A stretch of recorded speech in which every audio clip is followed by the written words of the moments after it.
Name's Margaret, 69, and still sharp as a tack. Spent my years running a tight ship at a hotel, worked my way up to manager, before I called it quits.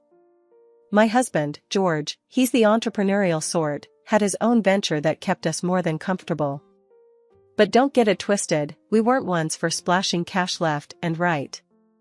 I've always been about value, picking things for their durability, not their dazzle. George, he always had my back on this. Margaret, you've got a head on your shoulders that's worth two, he'd say with a nod. Keep pinching those pennies. And pinch we did, amassing a nice little cushion for ourselves. Our son, Alex, was the light of our lives. Gave him the best start we could, focusing on his education. Post-college, he dived into the family business, learning the ropes from George.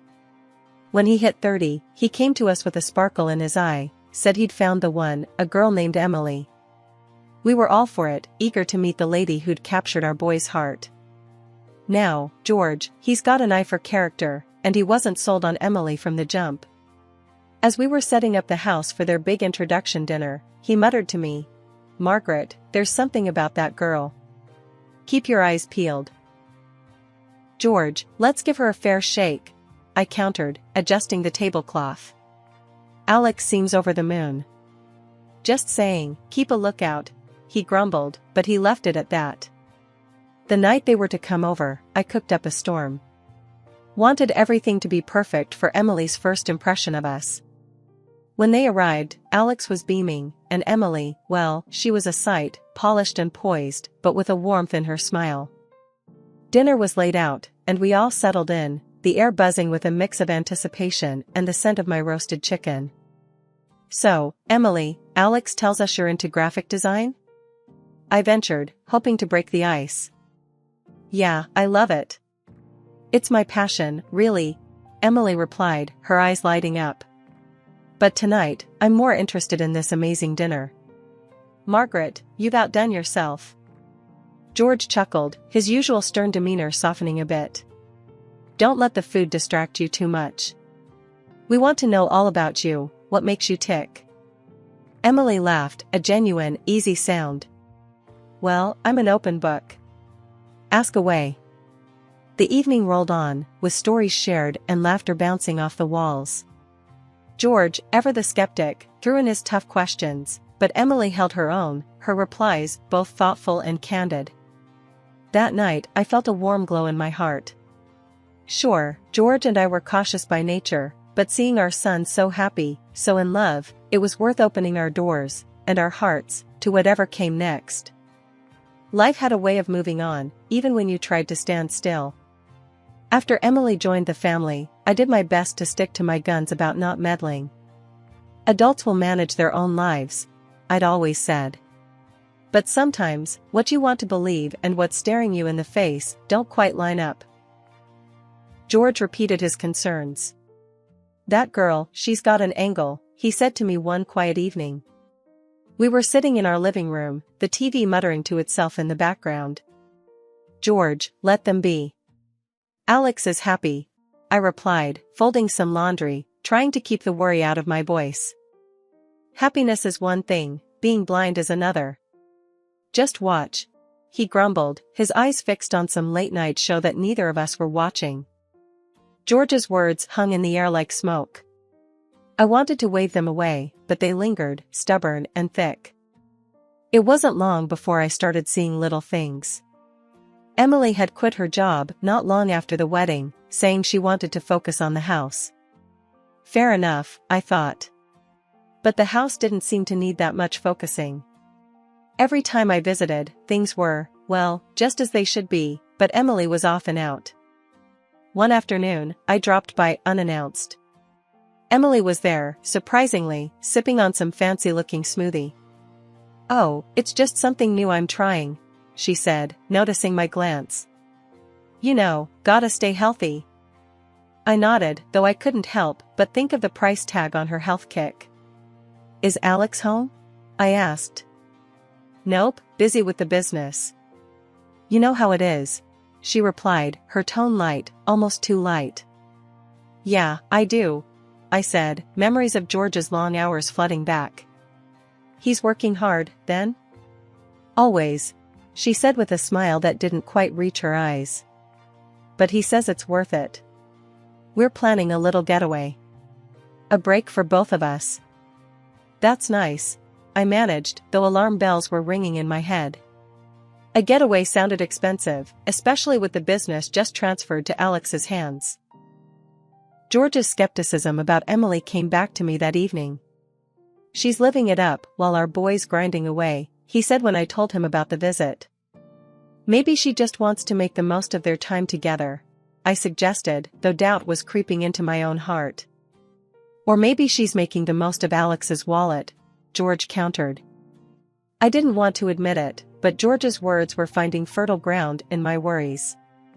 It wasn't just about Emily quitting her job or her spending habits, it was about how she seemed to be steering Alex, our son, into a lifestyle that didn't fit with the values we'd tried to instill in him. Let's just keep an eye on things, for now, I said to George later. But we'll do it quietly. Alex is a grown man, and he needs to make his own decisions. George nodded, but there was a resolve in his gaze. We'll watch. And when the time comes, we'll be there for him. Life kept rolling, and despite my best efforts to keep a lid on my worries, things got a lot more complicated. George and I had our suspicions about Emily, but we never expected the curveball life was about to throw our way. It was out of nowhere. George, my rock, started feeling off. Nothing specific, just tired more than usual and a bit under the weather. We thought it was just a bug or the tail end of a cold. But when he didn't get any better, I nagged him until he went to see the doctor. That visit turned our world upside down. Blood cancer, they said. It felt like a cruel joke, a misdiagnosis surely. But it wasn't. The disease was aggressive, unforgiving. The speed at which everything happened next was dizzying. Treatments, consultations, hospital visits, it was a whirlwind of medical jargon and false hopes. George fought hard, bless him, but the cancer was merciless. 6 months from diagnosis to the end. Just like that, he was gone. The night George passed, the house felt empty, colder somehow. I sat in our living room, surrounded by memories, feeling lost. George's warnings about Emily, his concerns for Alex, echoed in my mind. He'd been trying to protect us, even when facing his own mortality. We'll watch. And when the time comes, we'll be there for him, he had said. And now, it was all on me. The grief was a heavy companion in those days. But amidst it, there was a resolve forming inside me. George's passing was a stark reminder that life was unpredictable, and sitting back wasn't an option anymore. I had to keep an eye on Emily and Alex, maybe even closer now than before.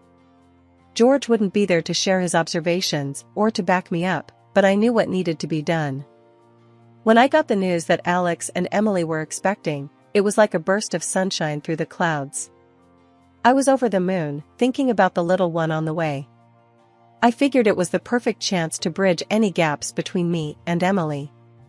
She seemed keen on the idea too, so I started dropping by their place more often, lending a hand wherever I could. I was all in, buying bits and bobs for the baby, nothing fancy, just good, solid stuff that I thought would come in handy. One afternoon, I showed up at their doorstep, arms laden with goodies. Emily's reaction, though, was far from what I expected. She sifted through the bags with a look that could sour milk. "What's this?" "None of these are brand names," she said, her voice dripping with disdain. I was taken aback, not gonna lie. "Honey, when it comes to babies, it's the quality that counts, not some fancy label," I tried to explain, keeping my voice even. Emily tossed a stuffed animal back into the bag like it was trash. "Alex's got the money. And with his dad gone, well, it's ours now. We can afford the best for my daughter." Her words stung. "Those savings are the result of years of careful spending," I shot back, feeling my temper rise. She just smirked, throwing the gifts aside. "I deserve the best. So does my baby."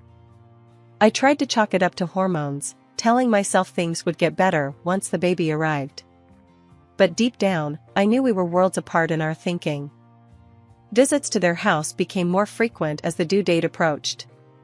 I wanted to be there for Emily, despite our differences. But every conversation seemed to circle back to her wanting the most expensive things for the baby, things that screamed more about status than sense. One day, I couldn't hold back. "Emily, love, you know all these fancy things won't make a bit of difference to your baby, right? She needs love, warmth, and care, not designer labels." Emily huffed, rolling her eyes. "You just don't get it. This is how I want to raise my daughter." "Alex agrees with me, don't you, babe?" Alex, caught in the middle, looked like a deer in headlights. "Well, I just want what's best for you and the baby, Em." I sighed, realizing this was a battle I wasn't going to win. "Just remember, it's the time you spend with your child that counts, not the money." Emily's response was a dismissive wave as she turned her attention back to her phone, scrolling through pages of high-end baby gear. Leaving their house that day, I felt a mix of anger and sadness. It wasn't just about the money or the things. It was about values, about understanding what really mattered in life.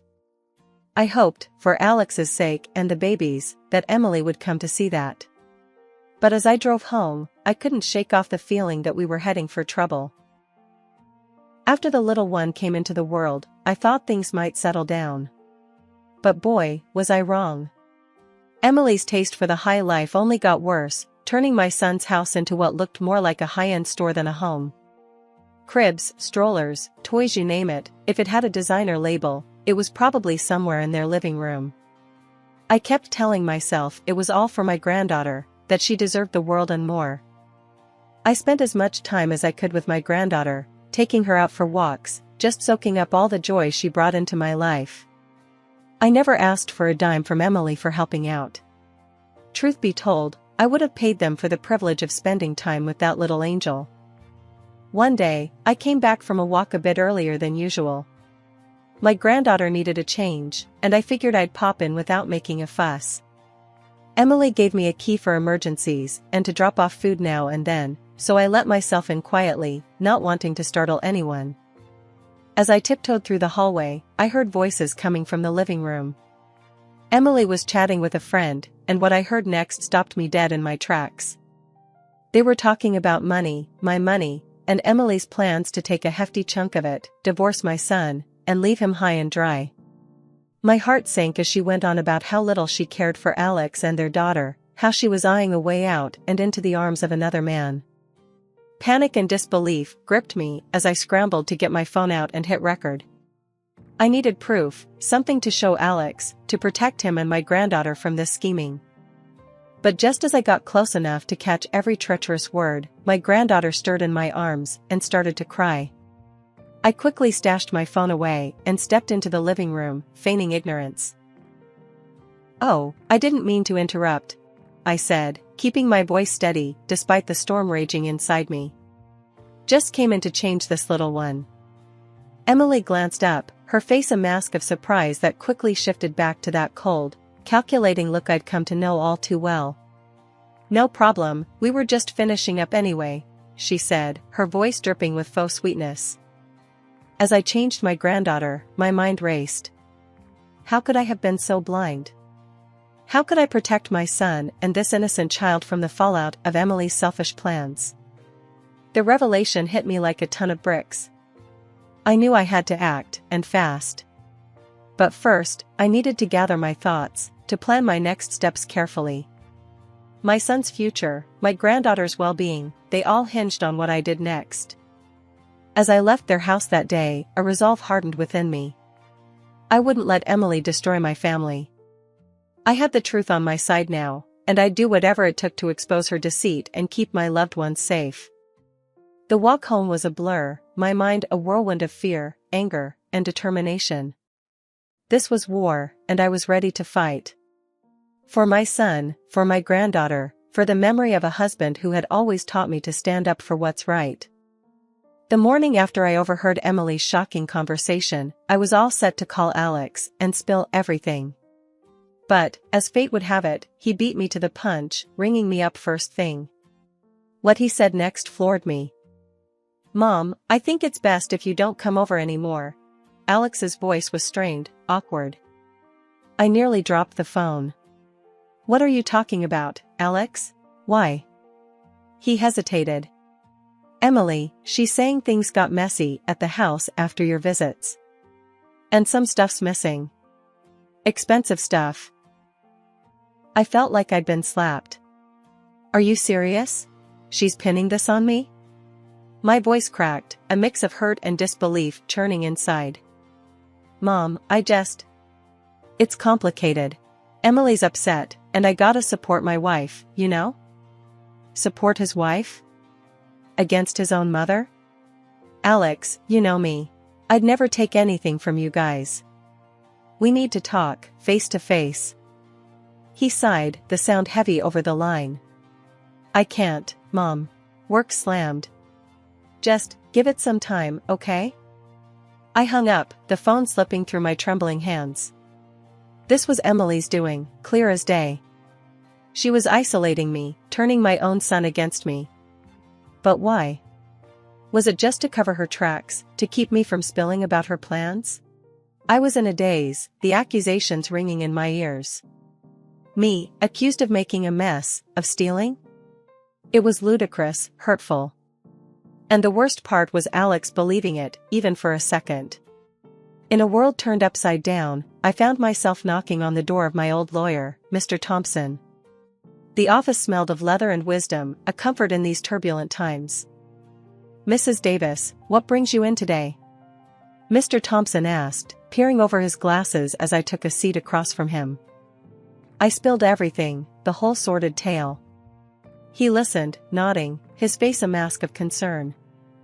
After I finished, he leaned back, steepling his fingers. "Your husband was a wise man, Mrs. Davis. He saw the potential for trouble. The will, it's quite clear. You're the sole heir. Alex, well, he's essentially in a managerial position as long as you're around. The money they've been burning through? It's from a special account, already near empty." I felt a mix of relief and sadness. George, always looking out for us, even beyond the grave. So, what's left is safe from Emily's grasp. Exactly. Only you can access the main reserve, and not for another 2 years, he confirmed. I sighed, a weight lifting slightly. George, he always was thinking ahead. Mr. Thompson suggested a next step. Hiring a detective might be wise. Gather evidence of Emily's actions. It could be crucial. I shook my head, the thought of snooping around like that didn't sit right with me. No, I can't do that. It feels wrong. There has to be another way. Understood. But keep it in mind. Sometimes, we need hard evidence to open the eyes of those we love, he advised, his tone gentle yet firm. Leaving the office, I felt armed with new information but burdened with how to use it. George had protected us in ways I hadn't even imagined, and now it was up to me to navigate these choppy waters without sinking our family ship. With a heavy heart but a determined spirit, I hatched a plan that would either save my family or fracture it beyond repair. I dialed Emily, my voice steady. "I've got an offer for you, one that's worth your while, $200,000. I said, cutting straight to the chase. Her interest was piqued. "Go on," she replied, her tone dripping with a mix of curiosity and greed. "We'll talk tomorrow. Be ready," I said, hanging up before she could probe further. Next, I called Alex. "Son, I need you to do something for me." "No questions asked, all right?" "It's for your daughter's safety," I implored him. He was hesitant but agreed. "Okay, Mom, what do you need?" "Install a baby monitor in your living room. Make sure it's hidden well. And listen in from your car tomorrow at noon. Please, just trust me," I explained. The next day felt like the longest of my life. As noon approached, I sat across from Emily, the air between us thick with unsaid words. I repeated my offer, watching her reaction closely. "So, you think you can just buy me off with $200,000? Is that it?" Emily sneered, her eyes cold and calculating. I kept my voice steady, despite the storm of emotions inside. It's a way out, Emily. For both of us. You get a fresh start, and we get peace. Emily laughed, a harsh sound that echoed off the walls. A fresh start? Please. You think I don't know about the real money? Your husband left you sitting on a gold mine, and you think I'm walking away from that with just pennies? I felt a chill run down my spine. This was worse than I thought. Emily, you're talking about destroying a family here. My son, your husband. Alex? She cut me off, her tone dripping with disdain. He's just a stepping stone. I've got plans, big plans. And they don't include playing happy families in this dead-end life. I swallowed hard, trying to maintain composure. And what about Lily, your daughter? Does she fit into these plans of yours? Emily waved a hand dismissively. Lily will be fine. Once I'm done with Alex and have what I want, I'll have nannies for that. Besides, once I'm living the high life with someone who actually has ambition, she'll thank me. The audacity of her words left me speechless. This was no longer just about money, it was about a complete disregard for the family she had married into. And you, dear mother-in-law, Emily continued, leaning forward, a sinister gleam in her eyes. I've got special plans for you. Ever heard of those lovely little nursing homes? You'll have plenty of time to think about your mistakes there, away from my new life and all this money. Anger and disbelief warred within me. You think you can just take everything? That you can destroy lives and walk away? Emily smirked, standing up, her posture one of someone who believed they had already won. I don't think, I know. I've got everything planned out. Alex is clueless, and with you out of the picture, there'll be nothing stopping me. It was clear now, Emily was a predator, cloaked in the guise of a family member.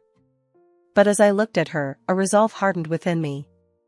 She underestimated the bond of family, the strength of a mother's love. You're wrong, Emily.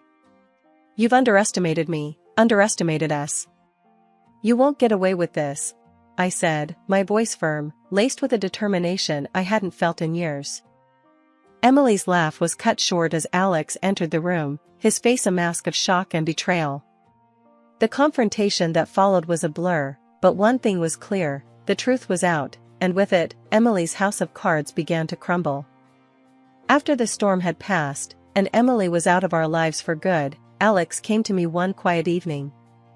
The air was cooler, carrying the promise of a fresh start. We sat down at the kitchen table, a space that had witnessed countless family discussions, both joyful and difficult. Mom, I don't even know where to start, Alex began, his voice heavy with emotion. I'm sorry. For everything. For not seeing what was right in front of me, for not listening to you. I reached across the table, taking his hand in mine. Alex, you're my son. There's nothing to forgive. We all make mistakes. What matters is that we learn from them and we move forward. He nodded, a single tear escaping down his cheek. I can't believe I let her drive a wedge between us. That recording, it opened my eyes. I should have known better. Sometimes, love blinds us, Alex. You wanted to believe in the person you married. No one can fault you for that, I reassured him, squeezing his hand. He wiped away his tear, a small smile breaking through. I've filed for divorce. And the judge granted me full custody of Lily. Emily, she didn't get a cent, thanks to that recording and the will Dad left. I'm just glad it's over. And that Lily is safe with us, I said, the relief palpable in my voice. Yeah. And, Mom, I need you more than ever now. Will you help me raise her? His eyes, so much like his father's, held a mix of hope and fear. Alex, there's nothing I'd rather do more than be there for you and Lily. We're a family, and we'll get through this together, I promised, my heart full. In the weeks that followed, our home was filled with the sounds of a child's laughter once more.